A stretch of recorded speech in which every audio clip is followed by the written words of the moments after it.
والمیکی جو شاعر ہیں سنسکرت کے، اور جو رامائن کے شاعر ہیں، کوی ہیں.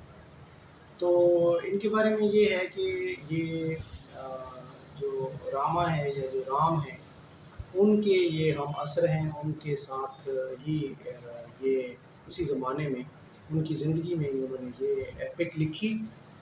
اور ان کا زمانہ بعض لوگ کہتے ہیں کہ 8 قبل مسیح سے لے کر 4 قبل مسیح کے درمیان میں ہے. کچھ لوگوں نے یہ طے بہرحال کر دیا ہے کہ وہ 3 قبل مسیح تک جو ہے وہ یہ یعنی زندہ تھے.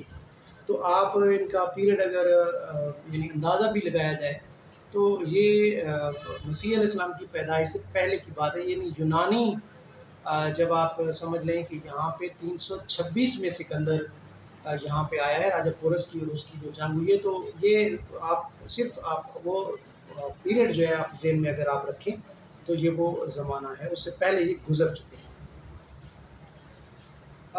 ان کو آدی کوی بھی کہا جاتا ہے، یعنی پہلا شاعر.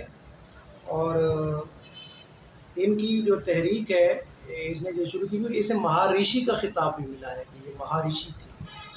اور دھرمک تحریک جو ہے یا والمیکزم جسے انگریزی میں آپ کہہ سکتے ہیں، اس تحریک کے یہ بانی تھے اور بڑے مؤثر آدمی تھے اپنے دور کے. اور ان کی جو کتاب ہے، جو ایپک ہے، جو رزمیہ ہے، وہ 24,000 اشعار پر مشتمل ہے. اور یہ تقریباً 48,002 الفاظ بنتے ہیں. یعنی جو الیاڈ ہے ہومر کی، اس سے یہ 4 گنا بڑی ایپک ہے. اور اس کا جو سائز ہے وہ 1/4 ہے مہابھارت کا. یعنی کل مہابھارت جو ہے اس کا 1/4 کے قریب یہ بنتی ہے. یعنی یہ پہلے بھی میں نے بتایا تھا کہ یہ دوسری بڑی ہندوستان کی رزمیہ نظم ہے. اس کے علاوہ اس کی 2 اور کتابیں بھی ہیں، یوگا وسستھا اور والمیکی سمیتھا.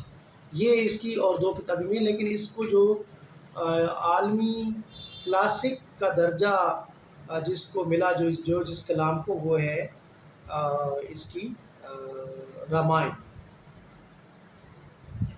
اور اس کا جو دور کہا جاتا ہے، لوگوں نے جو تاریخ دان ہیں یا جو نقاد ہیں، انہوں نے یہ کہا ہے کہ والمیکی اس زمانے میں تھا جب ہندوستان روشن خیالی کے دور سے گزر رہا تھا.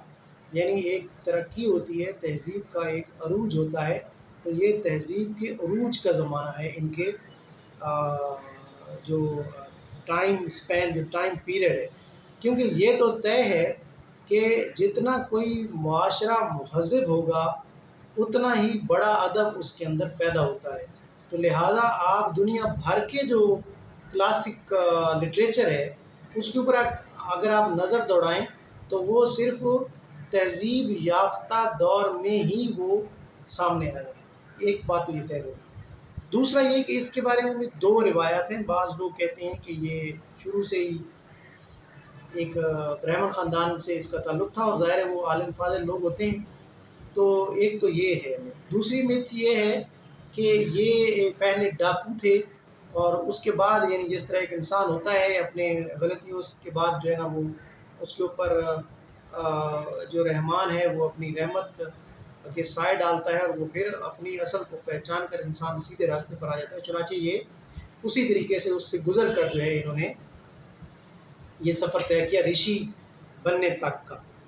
تو جو پہلا شلوک ہے رامائن کا وہ بڑا درد آمیز ہے اور بڑا سوز و گداز والا ہے. وہ یہ ہے کہ وہ کہتے ہیں کہ وہ جب گنگا میں نہانے کے لیے گئے تو وہاں انہوں نے دیکھا کہ تو وہ پرندے جو ہیں وہ ان کی سیزن تھا اور اس کے لیے وہ میٹنگ کے لیے وہ تیار تھے. تو عین اس کے وقت جب نر اور مادہ دونوں تیار تھے ملاپ کے لیے، تو ایک شکاری نے تیر چلایا اور جو نر پرندہ تھا اس کو اس نے مار دیا. تو اس کا ان کے اوپر بہت گہرا اثر پڑا، اور انہوں نے پھر اس کو دیکھا ادھر ادھر کہ یہ کون ہے جس نے یہ ظلم کیا ہے کہ جب ایک اسپیشی جو ہے یا جب ایک نسل جو ہے وہ آگے بڑھنے کے ارتقام کے مرحلے میں ہے، اور اس وقت جو ہے وہ کوئی کسی بندے نے اس کو قتل کر دیا، تو کتنا بڑا ظلم ہے یہ۔ تو اس نے دیکھا تو اس شکاری کو پھر اس نے مخاطب کر کے ایک طرف نظر آیا، ایک بندے کے پاس تیر کمان تھا، اور اسی نے اس کے اوپر وہ تیر مارا اس پرندے کو۔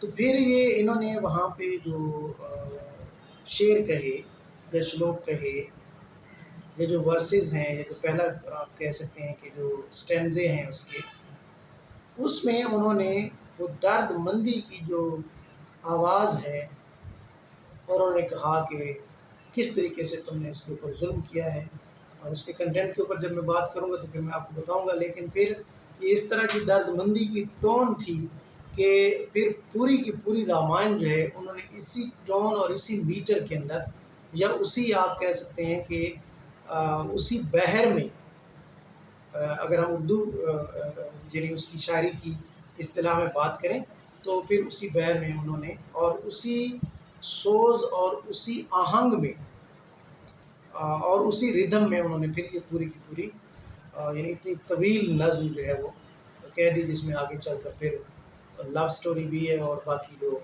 انسانی نفسیات کے دوسرے مسائل ہیں، جس میں اور مشکلات کا بھی اس کے اندر